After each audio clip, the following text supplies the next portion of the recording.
압정을 하나 질러놨습니다. 싱크홀이라는 말 자체가 꺼져 내리는 구덩이니까 말이에요. 또 우리말로 그냥 옮기면 꺼진 웅덩이.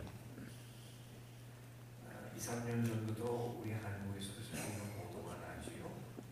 갑자기 어느 날 논바닥 한가운데가 수십 미터 그냥 논이니까 이게 작은 구덩이가 아니에요. 이 주택가가 아니어서 다행이지만은 논바닥 전체가 수십 미터씩 그냥 꺼져 내려왔단 말입니다. 이유를 알고 보니까 인근에 광산이 있는데 몇 킬로가 될지 몰라도요. 그 광산을 개발한다고 하면서 지하수를 다 뽑아내고 있잖아요. 그런 것들이 하면서 그 압력으로 이 집안을 단단하게 버텨주고 있던 그 속에 깊은 땅속 속에 동공이 생겨지게 되니까 어느 순간입니다. 땅이 다행히도 논이었지만은 꺼져 내려가는 이런 현상들이 우리나라에서도 근자의 모도가 됩니다. 이 무모한 지하수 해발이라든지 요즘에 많은 일들 때문이죠. 반면에 더 큰 규모로 이런 일들이 세계 도처에서 더 비리되기도 합니다. 뉴스가 돼요. 대만 같은 데서는 거의 100m에 달하는 도로가 함몰되는 그런 일들이 발견하게 됐습니다. 상상을 해보세요. 수십 미터도 끔찍한데 근 100m 되는 도로 한복판이 꺼져 내려가지고 자동차들이 빠져들어가고 다 그런 일들이 무엇이냐. 결국은 그 땅속 깊은 곳에 대개의 경우는 지하수가 마른다든지 그것을 뽑아냈다든지 그래서 거기 공동이 생겨지는 것입니다. 어느 순간에 그 압력을 견디지 못하고 땅이 그냥 꺼져 내려가는 것이거든요. 이런 일이 대규모로 일어나게 되면 도로와 차들과 집들이 다 쓸려서 그 속으로 마치 쓰나미에 쓸려가는 것처럼 그냥 다 함몰돼서 들어간단 말입니다. 이런 꺼진 운동이 어제 우리가 꺼진 운동이 싱크홀 하는 걸 하나 딱 앞쪽으로 붙여놨어요. 그러고 보니까 주일날 우리가 이 전체 주제는 뭐라고 생각했는가 보세요. 우리가 살고 있는 세계는 흔히 우리가 그냥 흔히 말하는 우리가 체험하는 세계입니다. 이것은 외면 세계요 공적 세계입니다. 아무개라고 하는 한 사람이 공식적으로 살아가는 관계들입니다. 우리는 모든 것들을 이 세계가 전부라고 생각하면서 살아갑니다. 그러나 사실 차들이 다니고 건물이 올라가고 사람들이 살아가는 이 땅 전부가 아니라 보이지 않는 저 깊은 집안 저 밑은 곳에 지하수밀이 고갈이 된다든지 그 지하수가 무모하게 개발되어지고 뽑아져 내려갔다든지 어느 순간에 그것이 꺼져 내려가는 것처럼 사실 우리가 인식하지 못하고 있는 우리 안에 또 다른 세계가 있습니다. 이름하여 우리가 그것을 그 뜻대로 내면 세계 혹은 우리의 자아 세계 속사람 대부분의 사람들은 살아가는 평생 동안 자신의 속사람에 대한 것을 의식하지도 조금은 의도적으로 인식하지도 못하고 살아갑니다. 그리고 우리가 눈으로 보고 듣고 하는 이 외면 세계, 감각 세계, 이 공적 세계만이 자신이 전부라고 생각하면서 살아갑니다. 어느새 우리의 속사람을 지탱해주고 있는, 아니 우리의 영혼, 우리의 인격과 우리의 삶 자체를 지탱해주고 있는 내면의 공동이 생겨납니다. 지하수가 만났어요. 그 고갈 상태 속에서 어느 날 우리의 삶이 꺼져 내리는, 무너져 내리는 체험을 하게 됩니다. 많은 사람들이 이렇게 스스로 무너지는 경험들을 합니다. 꼭 질병이라든지 사고만이 아니거든요. 성공의 순간에도 사람은 그렇게 자신의 내면 세계로부터 붕괴되어지는, 무너지는 체험을 하면서 살게 마련입니다. 오늘 우리가 에레미야서 2장을 먼저 읽어보았습니다. 싱크홀이라는 말을 꺼진 웅덩이 이렇게 직접 우리가 번역할 수 있었는데요. 어제 제가 신문 기사 하나를 소개해 줬던 우리 충청도 중부지방에서 있었던 평범한 작은 마을이었지만 그 인근에서 또 어떤 일이 있었느냐. 자, 이 광산 하나가 지하수를 뽑아내고 돌려버림으로 인해서 사실은 상당히 넓은 그 인근 지역이 이와 유사한 일들이 계속 일어났습니다. 그 이전에 어떤 일이 있었느냐. 금곡 저수지라는 저수지, 꽤 큰 저수지예요. 근데 불과 며칠 만에 그냥 거짓말같이 저수지의 물들이 사라져 버렸습니다. 물이 증발된 게 아니에요. 가물이 계속돼서 저수지의 물이 없어진 게 아니라 왜? 똑같은 원리죠. 지하에 공동이 생겨지니까 그만 어느 순간에 저수지의 물들이 지하 세계로 빨려 내려가 버린 것입니다. 그러니까 그럴 때 그 저수지는 빈 저수지, 터진 웅덩이가 되어버린 셈이지요. 오늘 에레미야 선지자는 이스라엘 백성들을 향하여 하나님의 말씀을 태어나 내 백성이 두 가지 악을 행하였더니 곧 생수의 근원되는 나를 버린 것과 스스로 웅덩이를 푼 것인데 그것은 물을 저축지 못할 터진 웅덩이니라. 터진 웅덩이라는 것이 그런 것입니다. 우리 현실 세계 속에서 일어나는 것이에요. 저수지를 만들었습니다. 물을 가둬놨어요. 한동안 그 저수지가 지기름을 다했습니다. 어느 순간에 이 저수지는 터진 웅덩이가 되고 말았습니다. 거짓말같이 그 저수지의 많은 물들이 감쪽같이 사라지고 말았습니다. 그 물은 하늘로 증발되어 올라간 것도 아니고 땅속으로 빨려 내려가듯이 터져버린 웅덩이가 되어버린 것입니다. 스스로 웅덩이를 봤는데 물을 저축하지 못하는 터진 웅덩이를 봤다고 얘기했어요. 이 백성이 생수의 근원이 되는 나를 버렸다. 두 가지라. 네. 그러니 보세요. 우리가 겉으로 보이는 것이 전부라고 생각하지만 사실 우리 삶을 지탱하는 힘은 보이지 않는 저 밑바닥이거든요. 이 땅속 집안 속에서 그것이 지표 세계를 지탱하고 있습니다. 건물이 올라가고 논을 만들고 저수지를 타고 그 모든 것들이 가능하도록 지탱하는 것은 저 깊은 땅속이란 말입니다. 생수의 근원이 되는 하나님을 버린 것이 악이라고 했습니다. 계속 채워줘야 돼요. 지하수가 꽉 차서 흘러가고 있습니다. 지하 수맥이 되고 있어요. 이것이 고갈되어지든지 이 지하수를 빼돌리게 되면 어느 순간 땅이 꺼져내립니다. 무너져 내려요. 건물이 무너지고 도로가 붕괴되어지고 자동차가 꺼져서 거기에 함께 추락이 되고 함몰이 되어버립니다. 생수의 근원이 되신 하나님, 우리의 삶을 늘 채워주시는 분은 오직 하나님이라고 성경은 얘기하고 있습니다. 우리 에베소서의 말씀이 다 그런 것이잖아요. 그리스도의 모든 충만케 하심으로 너희를 충만케 하시기를. 충만입니다. 채우는 것이에요. 충만이라는 한자 단어 자체는 동적인 단어입니다. 계속 채워나가는 것입니다.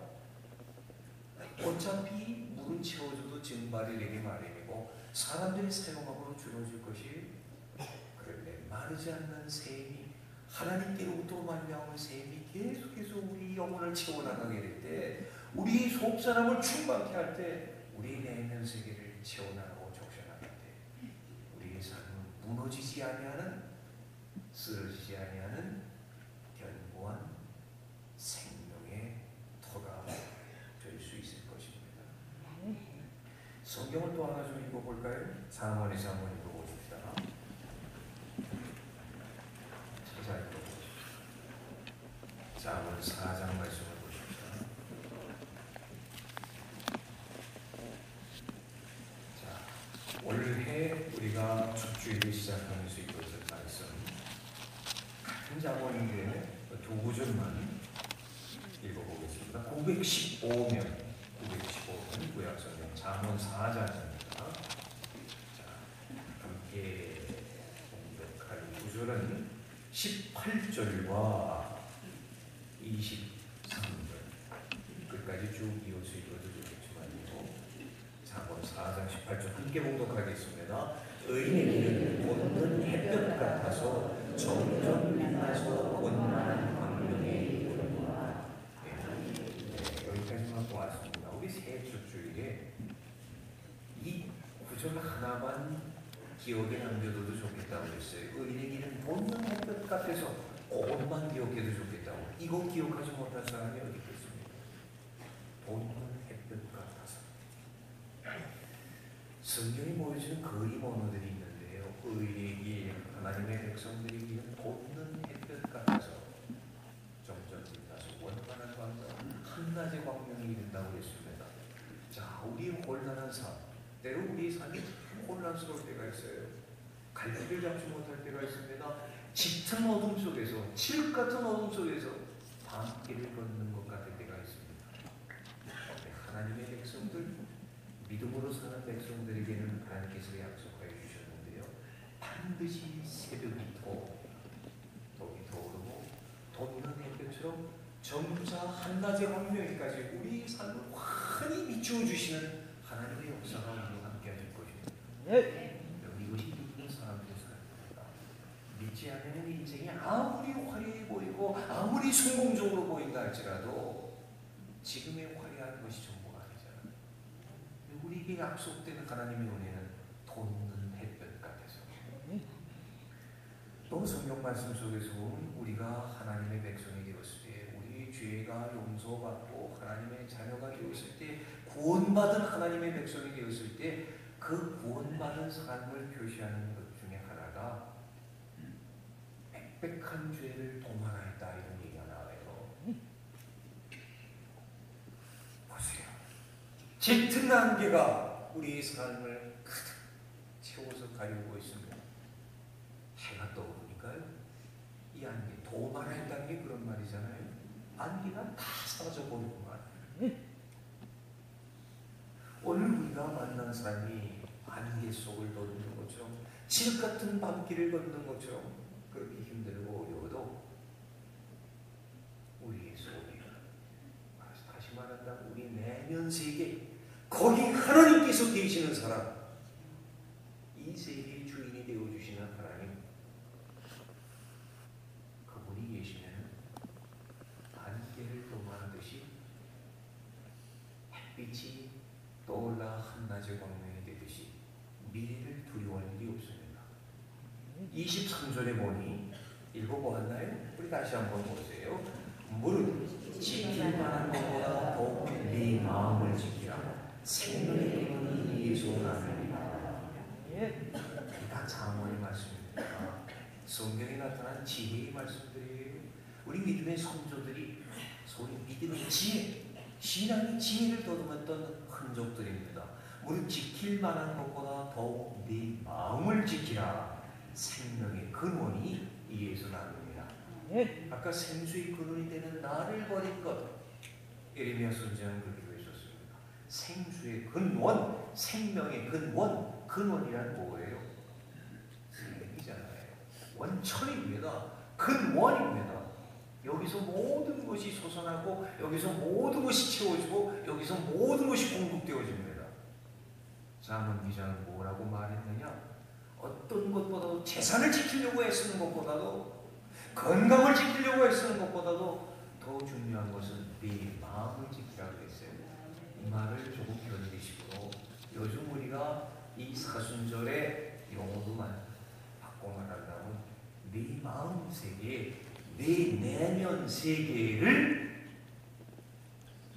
지키라, 경작하라, 가꾸라, 정돈하라 그런 말이잖아요. 우리 내면 세계를 정돈하고 우리 내면 세계를 정리해서 이 내면 세계의 질서라는 말, 여러분 우리가 평소에 쓰는 말이 아니죠. 참 좋은 번역이에요. 내면 세계의 질서. 내 마음을 가꾸라는 말, 그 말을 조금 현대식으로 번역한 말입니다. 내 마음을 가꾸라. 그 말을 우리의 사순절, 우리 순례의 용어로서 표현한다면 내면 세계의 질서를 다시 세우는 것입니다. 인생의 문제가 무엇이냐? 돈이 없어서 문제라고 생각해요. 요즘에는 용모지상주의가 돼서 돈이 없어 고치지 못해서 문제라고 얘기해요. 예전에는 어머니, 가엾은 어머니, 왜 나는 이렇게 나오셨나요? 그랬는데 요즘엔 그러지 않아요. 어머니, 가엾은 어머니, 왜 우리 집은 돈이 없어서 나를 왜 이대로 두셨나요? 그러잖아요. 이 외모지상주의 세계 속에서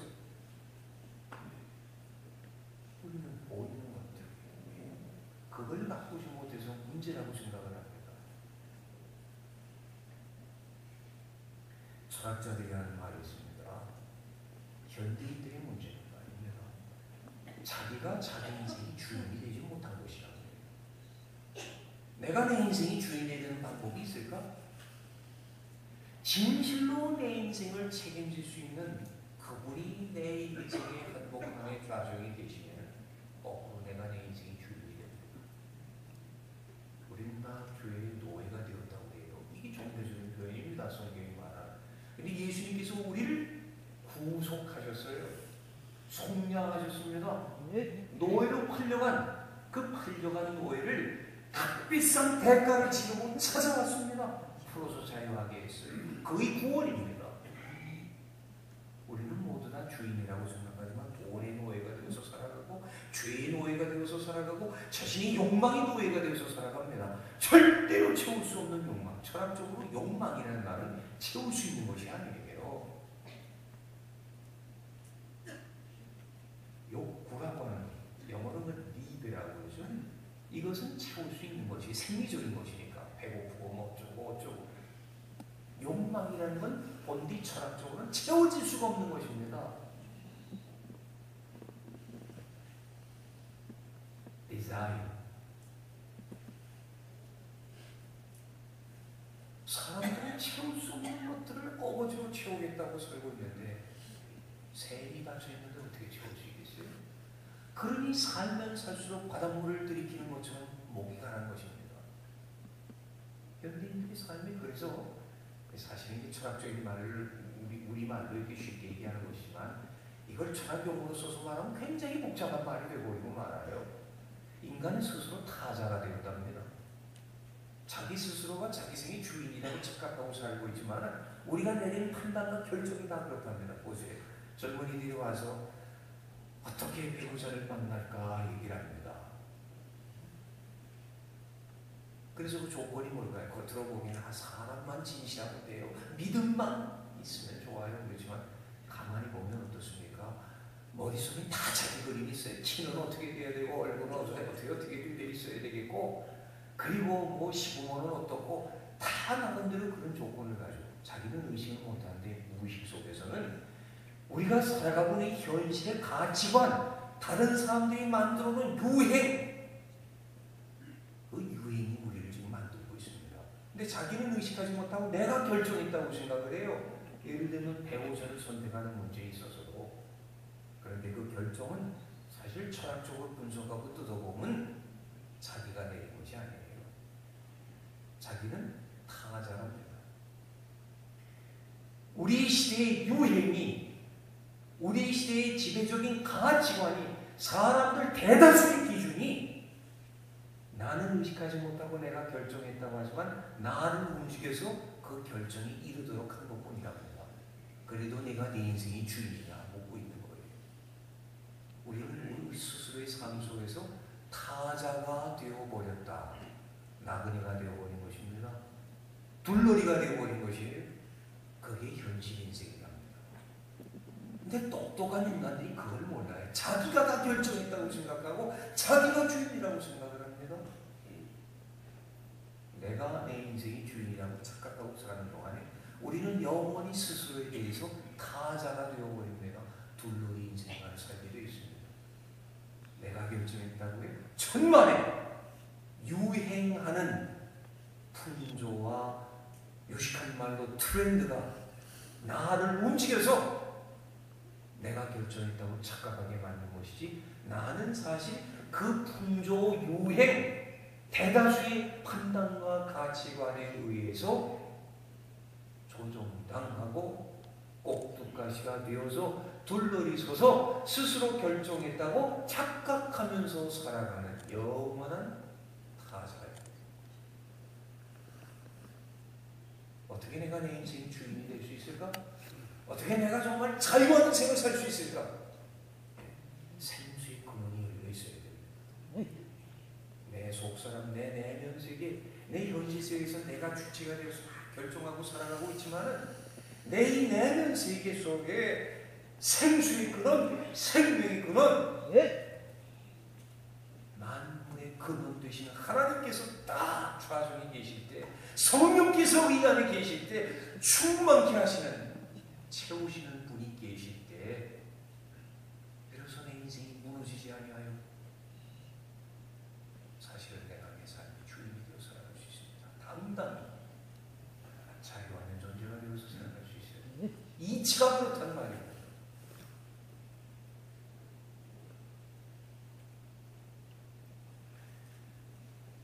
네 마음을 지키라 했습니다. 오늘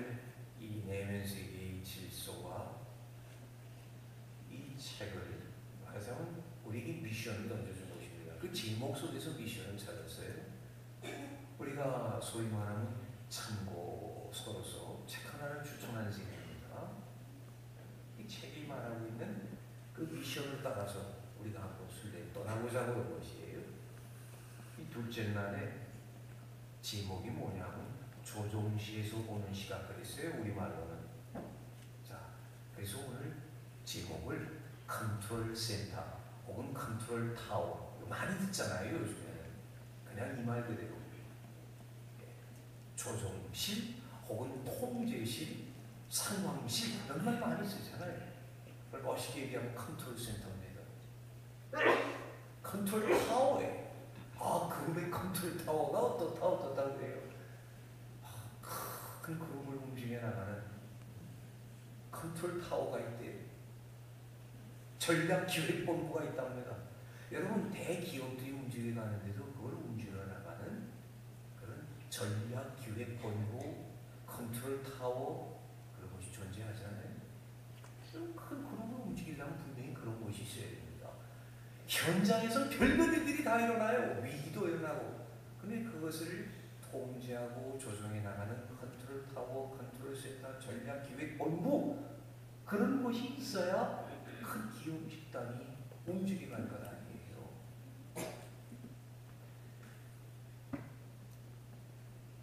이런 얘기를 이 제목 속에서 한 겁니다. 뭐 우리말로 실감이 날지 모르겠어요. 그런데 사실 미국 사람들 세계를 움직이는 군대를 가지고 있으니까요. 미군 핵잠수함에서 근무했던 장교 얘기를 가지고 간 것입니다. 미군 핵잠수함이 핵잠수함이라는 건 굉장히 큽니다. 핵시설이 핵에너지를 가지고 가기 때문에 그 잠수함도 급이 있는데 굉장히 큰 이 잠수함이 그러니까 얕은 바다는 올 수도 없죠. 근데 훈련을 하느라고 지중해로 이 미군의 핵잠수함 거기 지중해 함대가 있으니까 말입니다. 근데 오늘날 옛날 로마 세계에서는 로마 제국에서는 이 지중해 내해라고 했습니다. 이 바다를 끼워서 제국이 여기 있었으니까요. 근데 오늘날 얼마나 세상이 복잡해졌습니까? 바다 중에서도 지중해는 그렇게 큰 바다가 아니에요. 배들이 굉장히 많이 다닙니다. 유람선도 많고 상선도 많고. 그런데 이 핵잠수함이 지중해를 가니까 아주 깊은 바다 한복판으로 갈 땐 괜찮은데 나라들이 인접되는 그쪽으로 다가갈 때 굉장히 예민해질 때잖아요. 위에는 배들이 많이 다닙니다. 큰 배들이 지나가면 물이 흔들리잖아요. 근데 이렇게 큰 배가 또 바닷속을 가고 있으니 그러니까 아차하면 어떤 사고가 날지 몰라요. 그래서 굉장히 예민하게 아주 긴장해서 움직이고 있는데 함장이 잠깐 자리를 비운 사이에 뭐가 좀 흔들리는 거예요. 우리가 비행기도 갈 때 보면 기류를 잘못 만나면 비행기가 막 흔들리잖아요. 이상이 생긴 건 아니어도 엔진이 이상이 생기지 않았으면 막 흔들린단 말입니다. 함장이 막 이 선체가 흔들리는 걸 느끼고서 혹시 무슨 일이 일어났나 조종실에 온 거예요. 핵잠수함의 걸 조종실이라기보다는 컨트롤 센터지요. 함장이 쭉 둘러본데 당직 장교가 그리고 훈련된 직업군인들입니다. 다 각자 자기 분야에서 모니터를 보고 있는 것이죠. 거기에는 수중 탐지기도 있을 것이고 레이더도 있을 것이고 복잡한 계기판들이 움직일 것입니다. 그거에 의해서 자기의 맡겨진 일을 착착하고 있는데 함장이 쭉 둘러보니까 다 이 군인들 한 사람 한 사람이 자기 자리를 잘 지키면서 꼼꼼하게 확인을 하면서 당직 사관도 또 이 장교도 자기 임무를 충실하게 하고 있어요. 조종실의 계기판 모니터를 쭉 보니까 이상이 없어요. 자, 바깥 상황은 기류가 지금 좀 거친 것처럼 문제가 있지만은 이 잠수함 안에서는 이 조종실에서 엄밀하게 상황을 지금 체크해가면서 항해를 하고 있는 것이거든요. 함정이 둘러보더니 이상이 없군 하고 나갔다는 거예요. 자, 생각해 보시죠. 문제가 생긴 것처럼 느껴질 때 어디서 확인할 것이에요? 현상은 흔들릴 수가 있습니다. 그러나 정상적으로 컨트롤 센터가 가동되고 있다면 임무를 맡은 군인들이 자기 임무를 충실하게 감당하고 있다면 걱정할 것이 없어요. 문제는 우리 인생의 소위 컨트롤 센터가 가동하고 있는 것입니다. 대부분의 사람은 이게 그대로 공동이에요. 무주공산입니다. 지게는 분명히 있는데 아무도 그것을 조종하고 있는 사람이 없어요. 요새 뭐 무인장치라고 하죠. 그냥 공장하고 있는 것입니다. 그런 인생들이 거의 대부분의 우리 삶의 현실입니다. 자, 오늘 신약성경 말씀 속에 누가복음 8장 무슨 말이에요? 예수님의 제자들이 갈릴리 호수 한복판에서 풍랑을 만났습니다. 자신들의 경험을 의지하고 나 죽게 되었어요. 이 풍랑이 돌풍이 되어서 나쁨이 되어서 주여 우리가 죽게 되었나이다. 그런데 예수님은 백전에서 편안히 주무시고 계셨다는 거예요. 자, 이 말씀이 얼마나 소중한 얘기입니까? 주님께서 바다와 파도를 꾸짖으셨습니다. 그리고 제자들을 꾸짖으셨어요. 너희 믿음이 어디 있느냐? 자, 보세요. 믿음이 어디 있었습니까? 이 제자들은 자기 경험을 믿었습니다.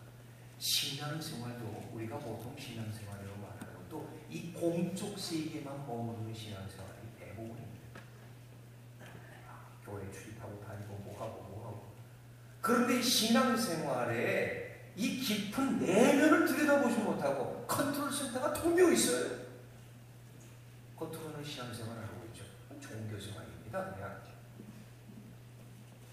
너희 믿음이 어디 있느냐? 예수님이 그 배에 계셨습니다. 자, 근본적으로 이 제자들은 죽을 수가 없어요. 예수님이 계시니까 함께 하시니까. 근데 제자들은 두려웠습니다. 주여 우리가 죽게 되었나이다. 다행히 예수님께 찾아 외쳤다는 것이 다행이죠. 예수님께 매달렸습니다. 주여 우리가 죽게 되었나이다. 주께서 파도와 바람을 꾸짖으셨습니다. 그리고 제자들에게 물으셨어요. 너희 믿음이 어디 있느냐? 여러분, 우리 믿음이 어디 있습니까? 우리 믿음이 정말 예수님께 있는 것입니까? 아니면 내 경험에 맡겨져 있는 것입니까? 내 외면적인 감각과 스스로 주인이라고 생각하지만 사실 요즘 세상에 유행하는 온갖 종류의 사고, 온갖 종류의 풍조에 내가 조종당하고 살고 있으면서 착각하고 살고 있지 않는가? 컨트롤 센터가 어디 있는 것입니까?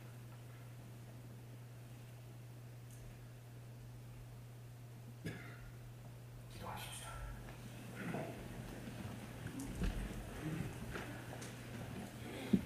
하나님 아버지,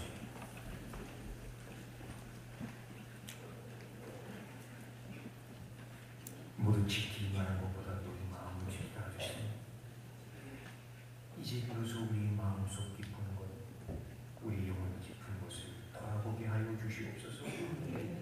사순절 순례의 두 번째 날을 우리에게 허락하여 주셨으니 아무도 나고하지 아니하고 이 순례 일정을 함께 격려하면서 마칠 수 있게 하여 주시옵소서. 진실로 사용하는 삶, 충만케 하시는 은혜의 삶을 살게 하여 주시옵소서. 오늘도 이 사순절을 시작하면서 하나님 앞에 감사하는 귀한 사연들이 있습니다. 사랑하는 자녀들의 이름으로 이 자식들을 은혜 가운데 믿음으로 키울 수 있기를 기도하며 하나님 앞에 또한 감사하는 아버지가 있습니다. 솔로몬이 1천 번제를 드리는 것처럼 기도의 단을 쌓으며 하나님 앞에 나오는 가정들이 있습니다. 우리 정순기 장로님, 연약한 육신에도 불편한 몸에도 불구하고 이 사순절 순례를 함께 출발하였기에 하나님 앞에 감사하며 또한 기도하고 있사오니 일일이 한 사람 한 사람 이름으로 불러 주의 백성들을 지켜주시옵고 그 걸음걸음을 지인도하여 주시옵소서. 주 예수 그리스도 이름으로